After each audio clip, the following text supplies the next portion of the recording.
All right, everybody, welcome to another episode of Tour Player Analysis. We got Mr. Ryan Fox in the house over here. For those of you who've seen him, one of the longest hitters in Europe, this is not necessarily a swing that I would teach most golfers because I feel as though he does things that the everyday golfer would not be able to overcome. But we're going to show you why it works, how it works, and what variables are offsetting each other. So, good balanced setup position here. When he takes his club back, if you know Ryan, he's got a super strong grip. So as he starts to elevate this club, despite the fact that his lead wrist is in some amount of extension here on the way back, club face angle, matching the spine on the close side.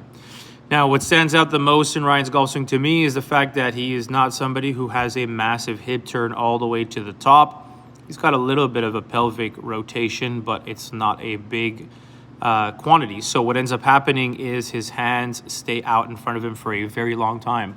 There's a lot of elevation to the hands and arms, in large part due to the restricted hip turn going back. And so by the time he gets to the top of his backswing, he's somebody that you would consider a little bit more narrow and upright. His hands stay over the toes of his feet. Again, if he were to increase his hip turn, his hands would certainly get a little bit more behind him, but because of the restriction on the right hip, his hands get very upright. What else stands out? Well, obviously the great deal of lead wrist extension here. So if we were to zoom in on the wrist mechanics, you can see that his lead wrist, the knuckles are hinging quite severely up above the forearm. So obviously his wrist is very cupped. Again, I mentioned this is because of the strong grip, right? For you to have that much cupping to the lead wrist and still have the club face in a relatively closed position, the only way that's possible is if the grip was very strong or if the forearms were very closed, which is not the case. So he's somebody with a very strong grip. Now from here, he's going to try to have to find a way to prevent himself from getting too steep on the ball. So as he starts down, hands obviously get way out in front of his body. You know, the shaft actually shallows out quite a bit relative to where it was at the top. There is certainly a change of direction from the shaft that is trying to get behind him, but because of the lack of hand depth, which is quite severe here, the club is still going to come down on a relatively steeper plane. But again, it's not because of the shaft itself, it's because of the hand path. And again, because of how strong his grip is, despite being super cupped with the wrist, club face is obviously still in a relatively strong position here. So he's somebody who rotates the pelvis really well on the way down.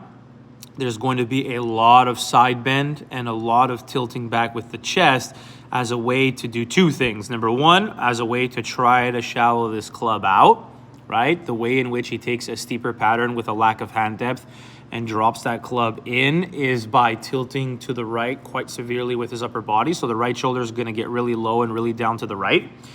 And this is actually being done despite how well the pelvis rotates. To have this much separation from the upper and the lower body but still rotate the lower body that well is very uncommon for most everyday golfers. And so this is why he's an outlier. He's an elite ball striker, and he does things that the average golfer would not be able to overcome. And so he takes that steeper pattern with the shut face and he offsets it and starts to get some loft on the face angle and prevent it from being too shut at impact by side bending so greatly. So he gets to the golf ball, like I said, a lot of side bend to the right. Right shoulder exits very low. Left shoulder exits very high. He has certainly a steeper shoulder plane through impact than somebody who would be rotating the chest more on top of the golf ball, but he has no choice because of the lack of hand depth. So it's a very different matchup. He obviously makes it work, but it's certainly not one that I would teach the everyday golfer. And just to build on this a little bit, to give you a front view, you can see how strong the lead wrist is, right? Logo of the glove very on top of the handle. Lead wrist is very cupped in the setup position here. And then from here, like I said, he gets towards the top. He's not somebody who rotates the pelvis a great amount, so the hands are going to work a little bit more up in his backswing. A lot of separation between the upper and the lower body here. You can kind of see how much the chest already is staying a little bit behind it. And then from here, that separation gets even greater. So as he comes down into the golf ball, right shoulder drops a ton down into the right. Left shoulder exits very high. He's got that side bend that I was referring to where the chest is staying behind it a lot. And obviously he takes a very shut face and he opens it up and gets some loft on it and shallows the club all at once by side bending as well as he does. So this actually helps him to get the club in the right spot coming down. But again, this is not something that you would typically teach the everyday golfer to be more consistent. He is just an outlier because he is a tour player with an incredible amount of skill.